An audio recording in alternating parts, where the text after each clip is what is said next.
Hi everyone, Miss Patti here at the Pomo School Library. Welcome back to another edition of Miss Patti's Picks. And today we're going to kick off our first book for Black History Month. Before we get started with our story today, which is called Amazing Grace, I wanted to remind you that it's not our job to judge other people. Instead, we should accept people for who they are.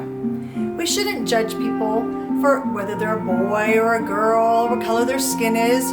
By learning to accept people for exactly who they are and appreciate them, the world will be a much better place. In today's story, Amazing Grace, I think you're really going to enjoy her because she has lots of fire and spunk. Let's hear this story. Amazing Grace by Mary Hoffman and Caroline Binch. Let's hear the story. There's the title page.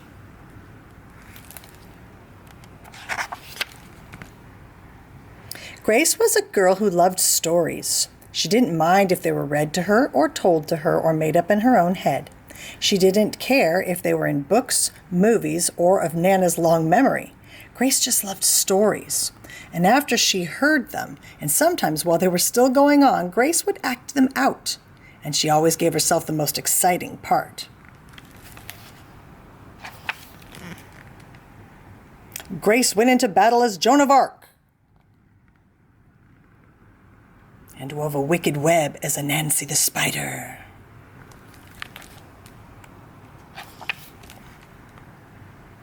She hid inside the wooden horse at the gates of Troy, and she went exploring for lost kingdoms.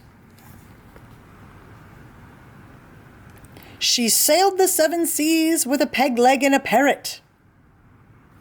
And her cat.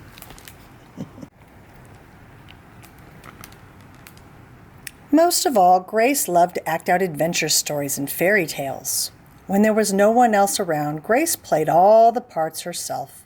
She set out to seek her fortune with no companion but her trusty cat, and found a city with streets paved in gold, or she was Aladdin rubbing his magic lamp to make the genie appear. Sometimes she could get Ma and Nana to join in when they weren't too busy. And then she was Dr. Grace, and their lives were in her hands.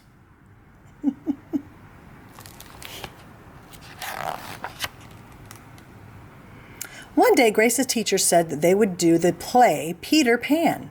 Grace knew who she wanted to be. When she raised her hand, Raj said, "You can't be Peter.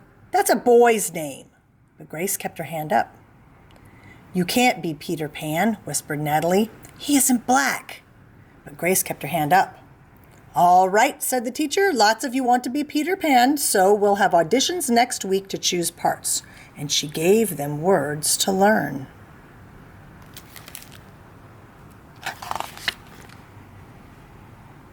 When Grace got home, she seemed sad. "What's the matter?" asked Ma. "Raj said that I can't be Peter Pan because I'm a girl." "Well, that just shows what Raj knows," said Ma.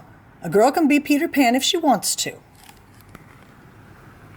Grace cheered up, but then later she remembered something else. "Natalie says I can't be Peter Pan because I'm black," she said. Ma looked angry, but before she could speak, Nana said, "It seems that Natalie is another one who don't know nothing.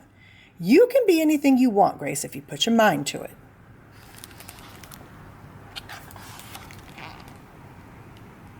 On Saturday, Nana told Grace they were going out. In the afternoon, they caught a bus and train into town. Nana took Grace to a grand theater. The sign outside read, "Rosalie Wilkins in Romeo and Juliet, sparkling lights." "Are we going to the ballet, Nana?" asked Grace. "We are, honey. But first, I want you to look at this picture." Grace looked up and saw a beautiful young ballerina in a tutu. Above the dancer, it said, "Stunning new Juliet."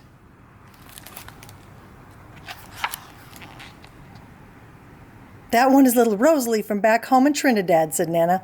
"Her granny and me, we grew up together on the island. She's always asking me, do I want tickets to see her Rosalie dance? So, this time I said yes."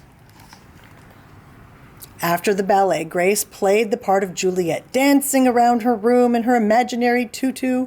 I can be anything I want, she thought. Look at how much fun she's having.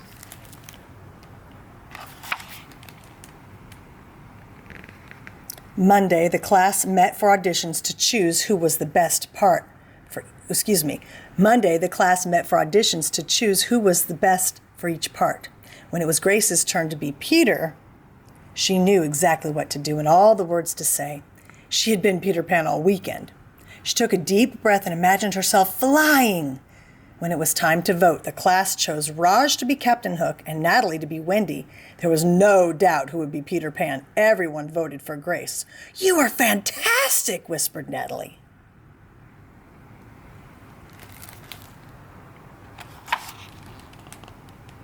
The play was a big success, and Grace was an amazing Peter Pan. After it was all over, she said, "I feel as if I could fly all the way home." "You probably could," said Ma. "Yes," said Nana, "if Grace puts her mind to it, she can do anything she wants." And that's our story, boys and girls. So, like Amazing Grace, remember, if you put your mind to it, you can do or be anything you want. Have a great day.